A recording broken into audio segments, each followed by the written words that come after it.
Hacia la conciencia del hombre. Un programa producido y conducido por Jaime Figueroa Consuelo.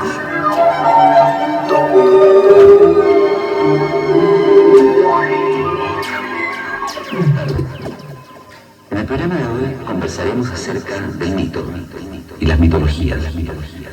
Para estos efectos hemos invitado a un hombre polémico, ex embajador, escritor, don Miguel Serrano, con quien tendremos el gusto de conversar acerca de este interesante tema. Buenas tardes, don Miguel. Buenas tardes. Como decía, nos interesa hoy día conversar acerca del mito. A veces aparece esto como algo muy intelectual, lejano a nosotros. ¿Podría indicarnos qué es una mitología? ¿Qué es un mito?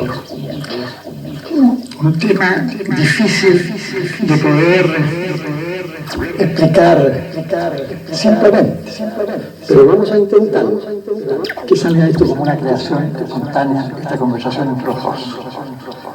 Mito, fijemos un diapasón, una nota. Otto Rann, el escritor alemán, Otto Rann, definía el mito como la poesía del universo, del cosmos, no como una poesía producto de los hombres. Es decir, algo que al hombre le llega desde muy lejos, desde fuera, y lo posee.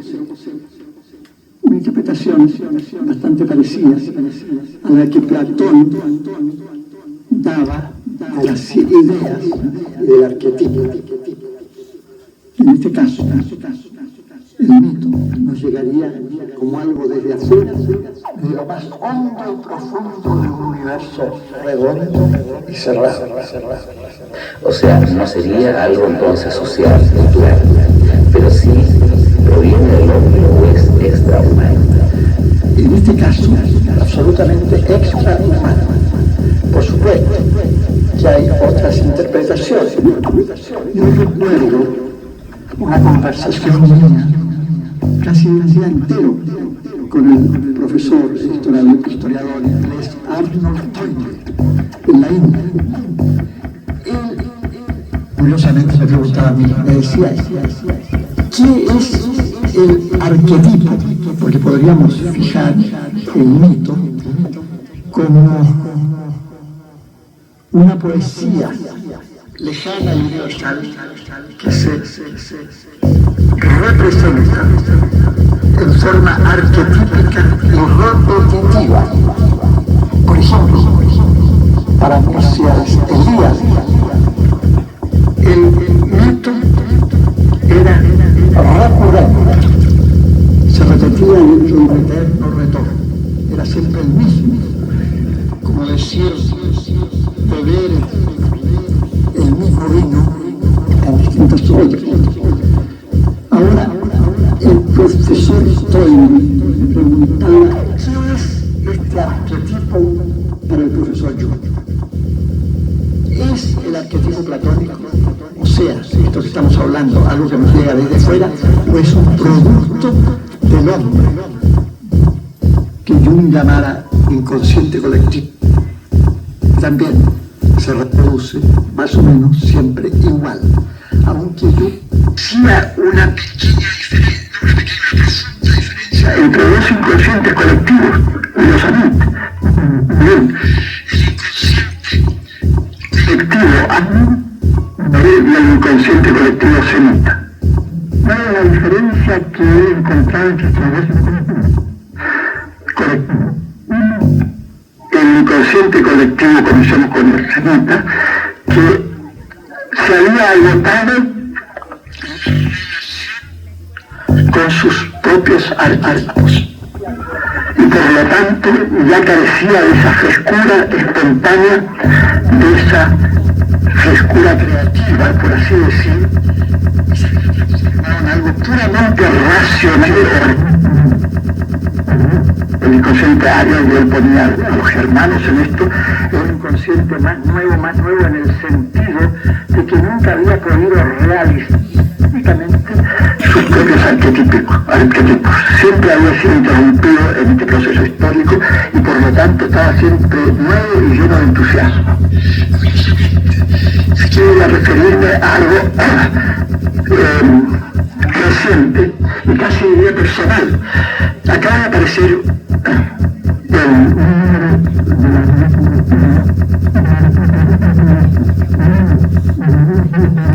la otra no. Diría que son expresión más exacta de lo que Jung desea. Es decir, por otro hecho, se puede ver al racionalista absoluto, que no cree que pueda existir algo más allá de esta vida. Todo se acaba aquí porque 2 más 2 son 4. La razón, todo pertenece a la naturaleza. Y a la otra es la entrevista a Mijail, en la cual es todo lo contrario. Yo soy un prisionero del mito, por así decir, todavía. Pero usted no entiende que es un inconsciente colectivo sectorizado dentro de la humanidad. Cuando se habla de inconsciente colectivo se refiere más bien a un inconsciente que afecta a toda la humanidad. Es decir, los arquetipos, según estoy refiriendo al profesor Jung,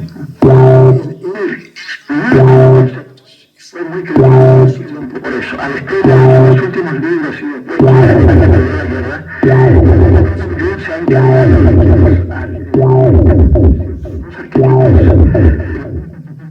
desaparezcan de su obra. Yo tengo la obra donde trabajo. Consciente. Traducción. Pero al pasar a través del panel de la psicología étnicos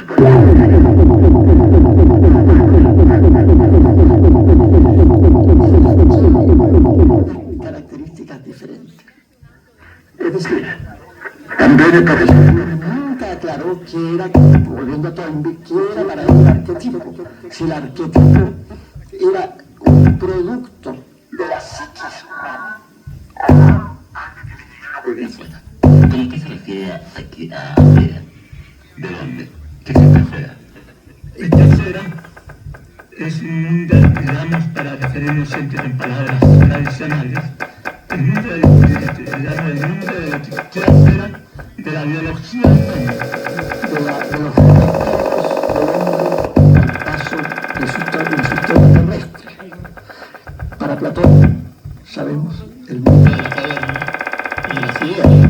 Como las ideas son anteriores al hombre y el hombre es producido precisamente por los grandes ideas de la tecnología por lo tanto. Esta concepción de que los dioses de alguna manera están en el pasado, encontrar el concepto de evolución. La total estructura es sumamente interesante, porque precisamente Jung al final de sus días dice que el arquetipo es psicoide. Es decir, no es un producto de la psiquis humana, es medio, es un reflejo, se refleja en la psiquis humana, pero se produce fuera de la psiquis, en un mundo del espíritu o de lo que sea. Ahora, si acaso seguimos esta idea de la psiquis como con el estado de la plata por ejemplo de los procesos de la vida, los arquetipos simplemente lo que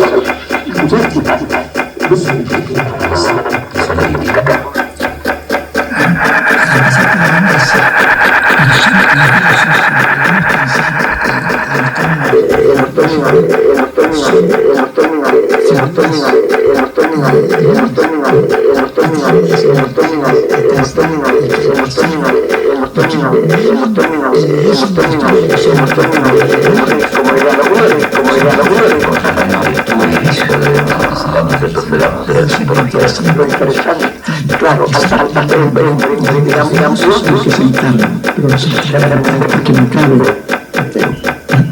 Por eso el cristianismo dice, y eso es muy interesante, el cristianismo que lo digo con calma, el cristianismo esotérico, que todos somos hermanos, o que en cada pedazo de la hostia está Cristo entero, es porque precisamente precisamente este arquetipo de Dios no cupo entero. Al entrar en la tierra se divide en partes iguales donde Él está.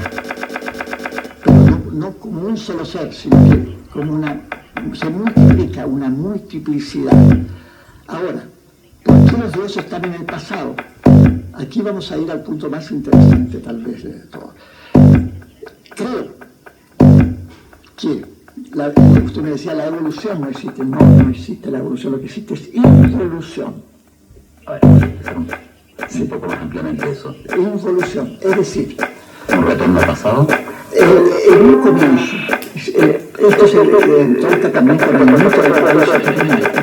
Un paraíso de redención fue perfecto.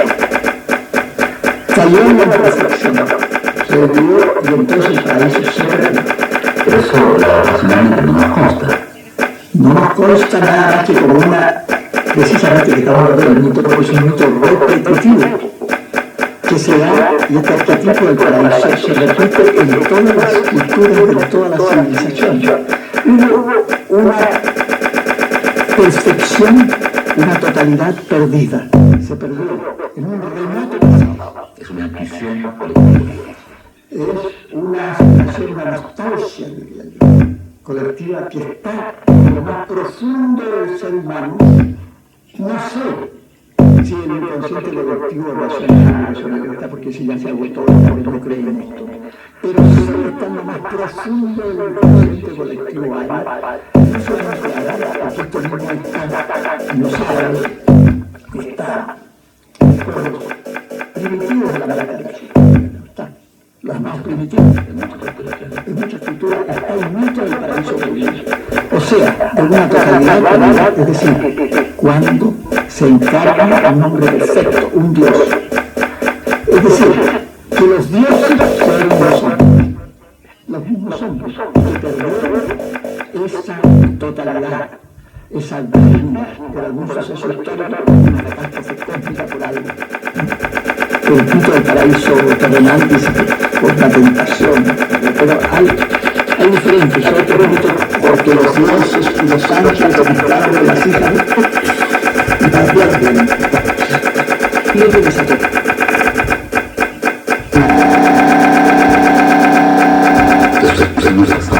La involución no, es vamos descendiendo en todo antiguas, en la hindú, en la griega se habla de la época dorada, de la del cobre y estamos en la del hierro.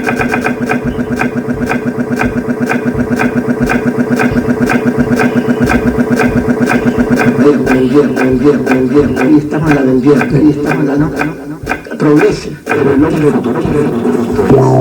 el futuro en los mitos es incierto, peligroso, incluso declinante en cuanto a calidad de vida de la persona. Y el pasado siempre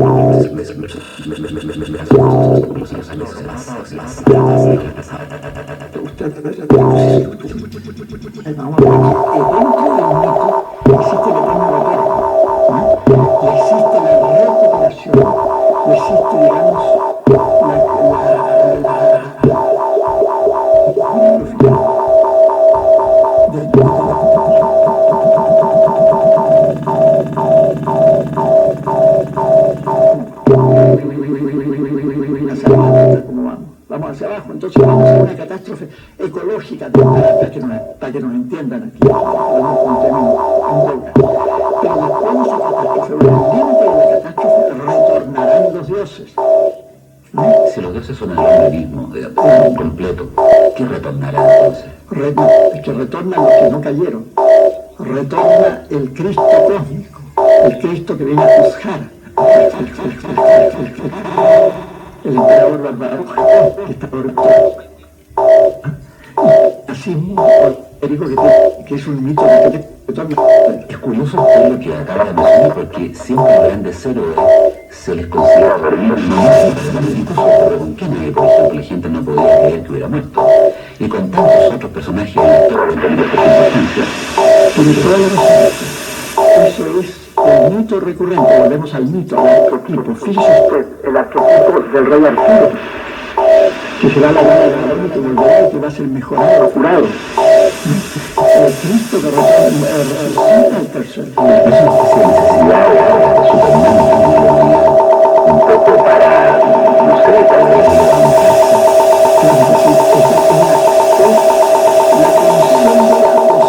Conciencia o inconsciente, lo más profundo de un poder perdido.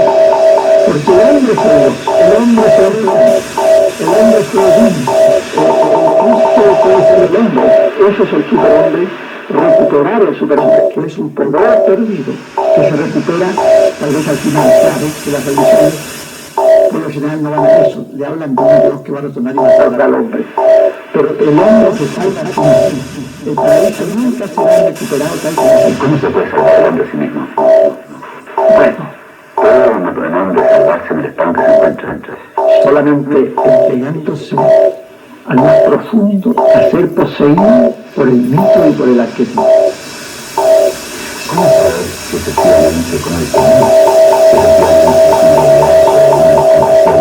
como usted me dio una flor inventada, ¿no es cierto?, de forma existente?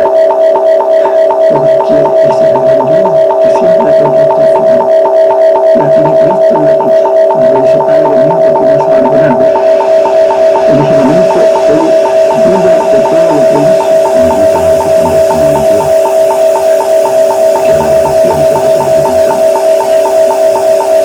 Entonces yo pienso que todo esto es sumamente interesante porque el arquetipo retorna, recurrente, vuelve de una u otra manera y vuelve a cobrarse el hombre, y hoy día en la historia lo tenemos. Es una cosa sumamente interesante lo que está pasando. ¿Cómo se relacionaría esto con la voluntad de Dios? Y es que también, en el fondo, él fue prisionero del arquetipo del superhombre. Él pasó a ser un prisionero de ese arquetipo. O sea, de la recuperación de algo perdido. Claro que él, por su misma formación intelectual, por fin del siglo XIX, un siglo racionalista por excelencia, era muy